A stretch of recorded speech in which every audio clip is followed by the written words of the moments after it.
Yeah, YouTubers, Tasman here bringing you another episode of Foundry Virtual Tabletop from the ground up. And in our last episode, we were kind of going through because, like I said, this stuff isn't well documented as of yet, as to what all the different components mean or all the different settings or configurations or whatever we want to call them within each of these items. So we're kind of going through them. And if we're just going down this list, which is one of each of the different types of things, our next one is the Explorer's Pack, or I think it's called the Backpack. If we come in here, yes, it's a backpack item. So we're going to look at that and try and figure out exactly what it does, what its perks and bells, whistles, and all that fun stuff is, or what, might be good suggestions for it. So we're going to click on the Explorer's Pack here. And I also have right here the Explorer's Pack in D&D Beyond. Now I actually have that up in another window so I don't have to keep bouncing back and forth. But while we're here, I just wanted to point out some of the things about the Explorer's Pack. So here we can see it costs 10 gold. It's 59 pounds. And then it contains, or it includes a backpack. So the Explorer's Pack is actually kind of like a loot box, so to speak. It actually has a backpack in it. It's not a pack itself or a backpack in and of itself. So it comes with a backpack, a bedroll or a sleeping bag, a mess kit for, these are utensils, and plates and bowls or whatever you use to eat. A tinderbox for, igniting fire. It usually has probably a flint and steel and maybe some kindling, 10 torches, 10 days of rations, a water skin. It also has 50 foot of hempen rope strapped to the side of it. So this is what the Explorer's Pack is. Now there's lots of different packs. There's a Priest Pack, the Dungeoneer's Pack, I think there's a Thieves Pack, a Scribe's Pack, and various others. I'm not going to go through all of them. So if we go back into our Foundry here, we can see we've called this Explorer's Pack. Now, because this is actually a backpack, we should probably call this Backpack. And I don't know if that does give it an icon. So there we go. It's a backpack. Now, D&D Beyond doesn't tell you the page that it's found on, but I know it's found in the PHP and the equipment section. The rarity of this would probably just be common, I would think. It's nothing really special. So we have common. This item that we created, there's one of them, so it's not like 20 arrows or something like that. The weight is 59 pounds. Right? And then the price for the backpack, and I don't think it likes the pounds part, so we just have to say 59, I believe. And then it's 10 gold pieces. And I think we found also that it doesn't like GP, SP. It just likes 10. So that's pretty much all you set here. In the details page, there's really not a lot either. So if we had a specific, and I don't think the backpack in Dungeons & Dragons says it has a specific capacity. It just says it's a container. So 10, I don't know. I think my backpack usually has probably closer to 20 to 30 items in it. But once again, this depends on the size of the items. Like if I were, say, a set of clothes opposed to, say, a tinderbox, I could probably fit in like 40 tinder boxes where I could only fit in, maybe 5 sets of clothes or something. But so I guess you could set that if you want. The thing is, I don't think, and I don't know if this is in the plans, but right now I don't know how this matters. I think it would matter, like if we said,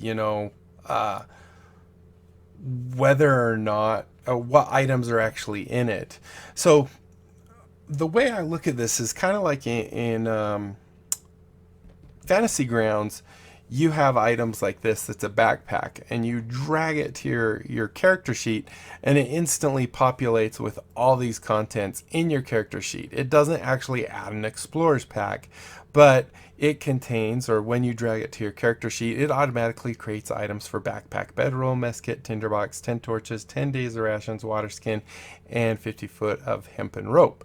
So it creates all that stuff. Now, I'm not exactly sure if that's in the plans for this, if this thing's done, but it seems to me that there should be like a list. You know, if I say 20, it will actually say a list of the things. However, this is also the backpack. This isn't actually an explorer's pack. And I guess when we drag this on our character, maybe it'll have a list there, but then it actually doesn't make as much sense to have a list for that. Capacity types, we could say items or weight. Not exactly sure what weight does. And then we could also say weightless contents. So if you check this, it means all those things that we listed are within the backpack count towards that weight, which makes sense. A backpack empty is not 59 pounds, and you have to count all that stuff.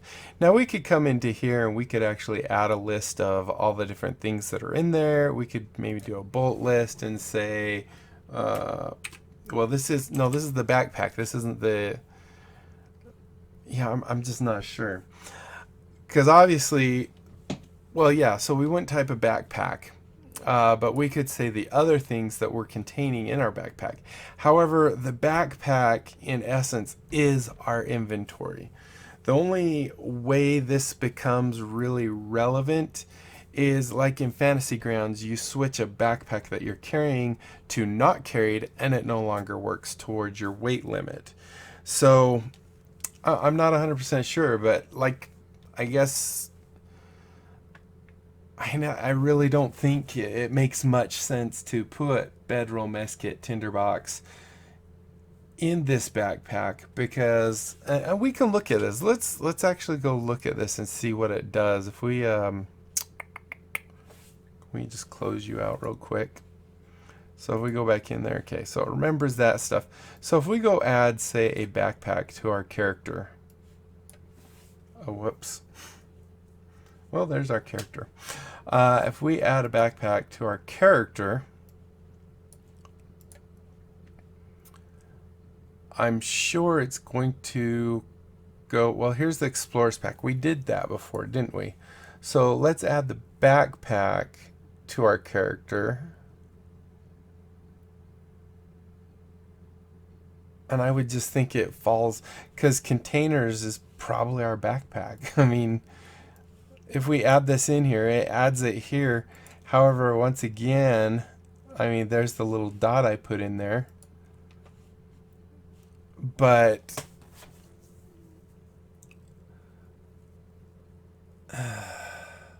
like if I actually go add items, let's go find some of these items and just see, do they go in the backpack? Do they and it says not equipped. This didn't have an did this have an option for equip and not equip?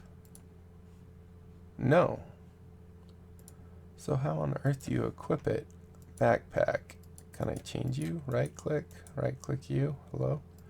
What happens if I roll a backpack? Backpack has a dot in it. It just outputs what we have in the description. Oh, this is the equip. So now it's equipped.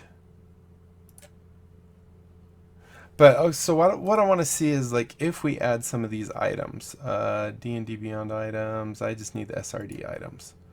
So if we come here and we say, let's just add some of the actual things that are in here, a bedroll, right? So here's our bedroll. So if we add that, does it go in the backpack? No, it goes under loot. What else have we got? We've got a mess kit. There's our mess kit. Once again, goes under loot. So I'm not exactly sure what the purpose of this is.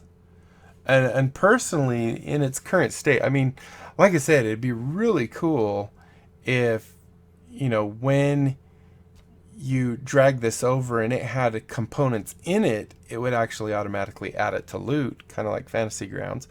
But it doesn't actually seem to do much in its current state. And I could be completely wrong. If any of you guys have, on any of these things, if you know specifically what things are for or what the actual usage is, and I'm just completely doing it wrong, I'm more than happy to hear that I'm wrong and how to actually use it right. So like I've said before, this item stuff is kind of a learning experience for both of us because there's not a lot of documentation on it. All right, so I think that kind of completes the backpack. We're at 10 minutes, so we're about halfway through. Let's go ahead and jump into feet. So here we have a feat. And if we drag a feat onto our character, I imagine we have to be in features and we have to say it's a feat. There we go. So it's an active ability. We can go and get rid of that because we're going to see an actual name of a feat and see if it, gives an icon or anything like that. So let's go look at probably class features would be my guess.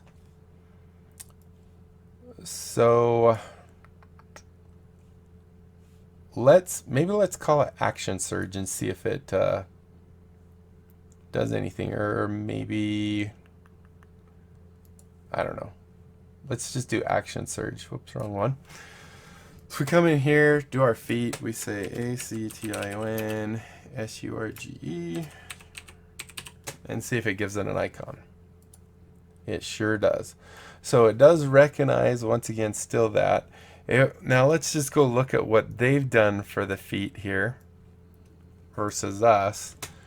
So under details is definitely where the most relevant stuff is.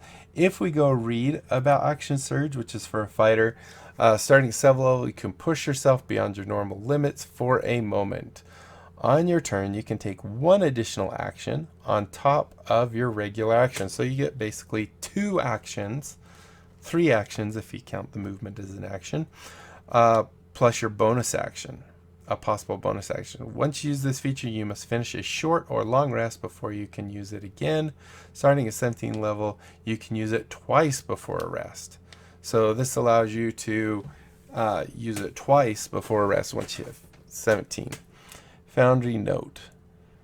Note the limited uses is set to the base default 1 per short long rest.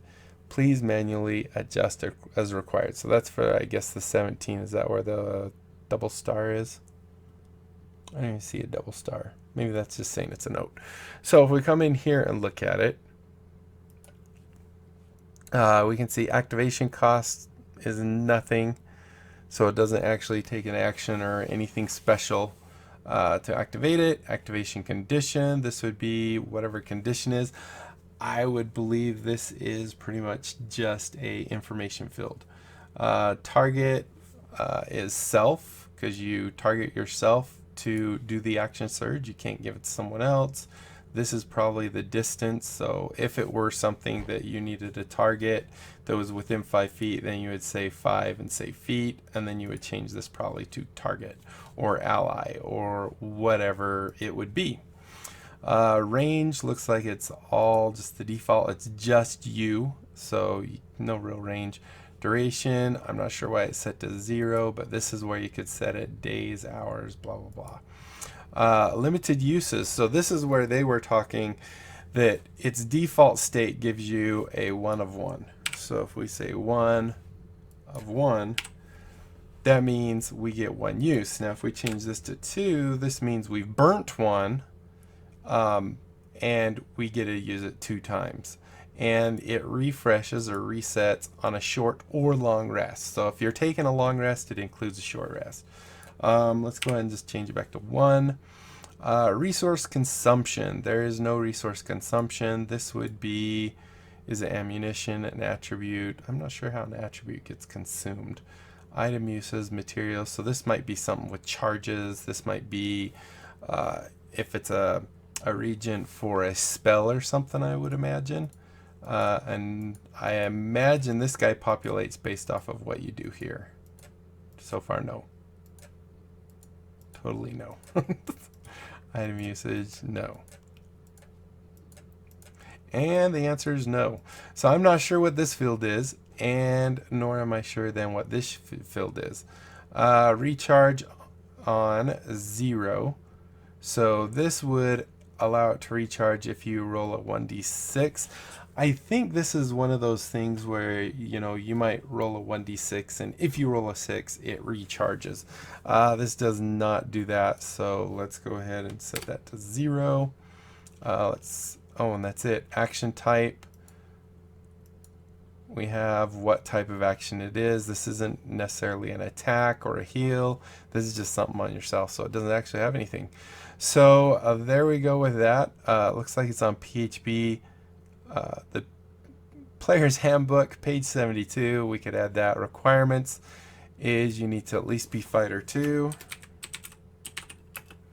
Now, once again, I don't think this is going to care. This isn't going to verify when you drag it onto your character sheet that you are indeed a class fighter and at least level 2. I think it's just going to do it, but we can verify that. And then, of course, source, we don't need to do anything. So I think that kind of gives us our things here. Yeah. Other than the description, I don't need to put that in. We know how to add descriptions. So we're going to go ahead and close that. Now we are a rogue/barbarian. We're not even a fighter. So let's just verify whether it actually allows us to bring that in here. And there you go. So it doesn't actually do any kind of checking. Maybe that's future things that they'll plan on doing. I don't know. But there we go. So not too bad. Our next thing, we're at 16 minutes, so we might have time for this. Let's go ahead and do a loot or an item. And if we do a weapon, right, it counts as a weapon. So an item would be probably torches or something. Let's do torches just to, since I think that would be considered an item. D&D Beyond, items, SRD. Oh, wait. Locked. Oh, because I was like, there's only one thing in here. So let's go look at TOR. So here's a torch. We're gonna kind of recreate a torch and see what options we have here. We can actually also come in here just to verify. Where is the search? Let's go back to equipment, and we can search here. TORCH. There we go. So it costs 1 copper piece. Now, this is where it gets a little tricky because 1 copper piece would be, what is it, 0.10 gold? No, 0.01 gold? Is that right? I'm terrible at math. It'd be really, really nice if in here, under price, there was just a tiny drop down that would let you change the type it is. So, because if I do this, let's see, so let's just figure it out. So if we have 1 gold, 0.10 would be 1 silver, 0.01 should be a copper, I think. I have no idea. That sounds right to me, because let's see, if we do that, we add 10 here, that adds 1 here, we add 10 there, we get 1 there. So yeah, I think that's right. Oh yeah, I guess I could have just looked over here, but I want to make sure I was doing it right. So quantity 1, its weight is 1. Once again, is this a pound? Is this an ounce? Is this you know, any other kind of measurement of weight? It'd be really nice to have some kind of drop down so that you could change it to ounces, pounds, tons, or whatever it might be. So there we go. We know this is on PHP page 153. It's common. Ours actually doesn't have. Is there a loot one? Loot. Items. I would totally think this is considered. Let's verify this. because we don't have the same options that that does. So if we take this and add this here, no, that goes under consumables. Great. So is that, can we do that under, and we don't even have any options for details or anything. So loot would be a bedroll. Let's look up a bedroll then. Bedroll. There we go. So a loot item has very, very little information associated with it. So this would be COMMON, common. We're at 20 minutes. We're going to finish this one and then we'll call it good. So this would be 7 pounds and the price is actually 1 gold. Source would be PHP. Yeah, super simple on this. BEDROLL. That should change the icon. Yep. And then roll a cloth used for travel to sleep in. We could just add that. That was a little, that was super easy one. But I think this is a good place to quit. Next we will do spells. So was there a consumable item in here? Did we make a yeah, we must have. Oh, potion of healing. That's our consumable. All right, well, I guess that does it for this episode. Hopefully you enjoyed. If you have any of the answers or any of the reasons behind some of these things or any tips, tricks, and techniques you would like to share, I would love to hear them.